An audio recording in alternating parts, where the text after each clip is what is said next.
Ini kan ulama yang menyebutkan, ini bukan omongan kami, tidak. Ulama mengatakan itu adalah makruh. Asalkan di tanahnya sendiri. Tapi kalau di tanah umum, tanah wakaf, hukumnya haram karena mempersempit orang lain, ngerepotkan orang lain. Disinilah hukum, kalau dipahamkan, dijelaskan. Harapan kami adalah setelah ini nggak ada orang caci maki Allah-Allahan. Masalah hukum tajsisul kubur wal qu'ud alaihi wa bina alaihi wa ribut.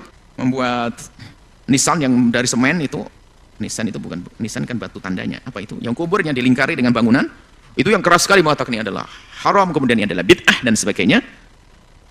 Baik, itu urusanmu. Tapi kita kembali kepada apa yang dikatakan para ulama.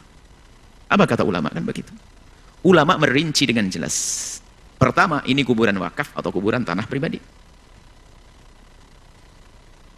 Jika kuburan wakaf untuk kuburan, nggak boleh. Kalau ingin menyemennya itu haram. Karena itu nanti merepotkan bagi siapapun yang ingin mengubur lagi di tempat tersebut jika diperkirakan mayatnya sudah sirna, sudah hancur. Maka jika itu kuburan wakaf untuk kuburan, ya nggak boleh. Tidak diperkenankan menyemen kuburan di atasnya. Nah, ini adalah pendapat yang dijelaskan para ulama, haramnya karena adalah al-maqbarah al-musabbalah. Jadi maqbarah yang diwakafkan untuk kuburan.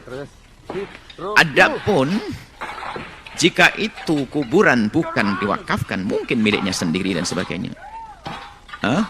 Wakaf untuk keluarganya sendiri dan sudah sepakati, maka jika demikian adalah, maka hukum mentajsisnya ini para ulama mengatakan adalah makruh, bukan sampai derajat haram. Begitu juga membangun di atasnya adalah makruh, bukan haram.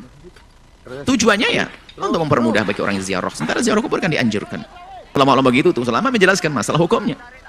Wakaf untuk kuburan sendiri, wakaf masjid sendiri, kalau berhadapan sendiri hukumnya bagaimana? Kemarin sudah kita bahas masalah ini. Kita tidak akan ulang lagi di sini. Cuma ini masa ada hubungannya tentang menyemen. Hukumnya adalah makruh, bukan haram. Jika itu di tanah sendiri, makruh. Tapi kalau sudah tanah umum, nggak boleh itu. Dan jangan duduk di atasnya, jangan dibangun di atasnya.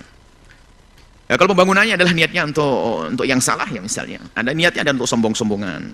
Sehingga pakai hiasan yang macam-macam, sehingga seperti kuburannya orang yang bukan muslim.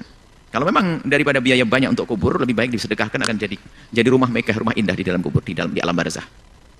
Bukan dalam kubur, di alam barzah. Nah ini adalah pendapat para ulama bahwasanya itu adalah makruh. Nah ini adalah nasihat. Biarpun itu makruh, kita jangan meremehkan dong. Kubur itu adalah, idealnya kuburan itu adalah, Nabi pernah meratakan kubur, cuma ditinggalkan nanti bagaimana sejengkal lah dari. Jadi kuburan ditinggikan sejengkal. Ini idealnya. Sejengkal ditinggikan sejengkal sebagai tanda kalau ini adalah kuburan, supaya tadi kita menolong orang lain agar orang tidak menginjaknya. Dikasih tanda. Tanda terserah tandanya kayu atau batu atau yang dibuat secara khusus batu nisan. Batu, tanda. Biar tahu itu kalau kuburan.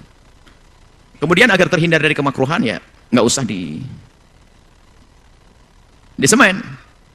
Tapi mungkin cukup kita pakai batu alam yang bagus itu dirapikan begitu biar kelihatan, atau paving yang bagus begitu rapi tanpa harus disemen agar keluar dari kemakruhan. Ini idealnya. Sebab biarpun makruh hendaknya kalau bisa kita hindari kan begitu. Cuma di saat kita melihat ada kuburan yang sudah disemen ya tentunya ingkar kita bukan seperti mengingkari yang haram. Ini kan ulama yang menyebutkan, ini bukan omongan kami, tidak. Ulama mengatakan itu adalah makruh. Asalkan di tanahnya sendiri. Tapi kalau di tanah umum, tanah wakaf, hukumnya haram karena mempersempit orang lain, ngerepotkan orang lain. Disinilah hukum, kalau dipahamkan, dijelaskan. Harapan kami adalah setelah ini nggak ada orang caci maki Allah-Allahan. Masalah hukum tajsisul kubur wal qu'ud alaihi wa bina alaihi wa ribut.